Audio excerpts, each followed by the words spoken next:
And Bob, Caro, in your new book, Working, you talk about the advice that a Newsday editor gave you that you then basically followed for the rest of your life. Alan Hathaway told you at one point, turn every page as a reporter. What did that mean to you, and how have you followed that throughout your life? Well, I'll tell you how he came to say to it. I was a Princeton graduate. Alan was the managing editor, was an old school journalist out of the 1920s, the front page era. He had a real mistrust of people who went to prestigious universities. So literally, or this was a big newspaper, I was the first graduate of an Ivy League college who had ever been hired to work in the Newsday city room.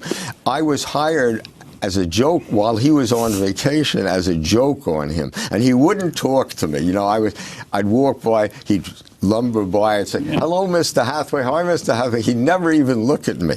One weekend, by an accident, everybody else was at the Newsday picnic on Long Island.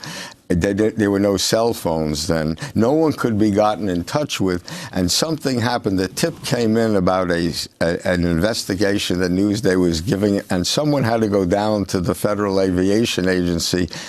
Someone said they'd show someone the files if he came right down, the relevant files. I was the only one, so finally an editor said, "You have to go." So I came back. Then I was the low man on the totem pole in Newsday, so I worked Saturday afternoon and Saturday nights because there was no Sunday paper. I just left a memo for the real reporters who came in Monday. Monday morning, Alan's secretary says to me, "Alan wants to see you right away." I said to Ina, "See, I was right. We were right not to move because I'm about to be fired." So I drove in there, sure I'm going to be fired. And I walk across the city room, and I see this big head. He had a glass-enclosed office, bent over this paper. I'm standing in the doorway.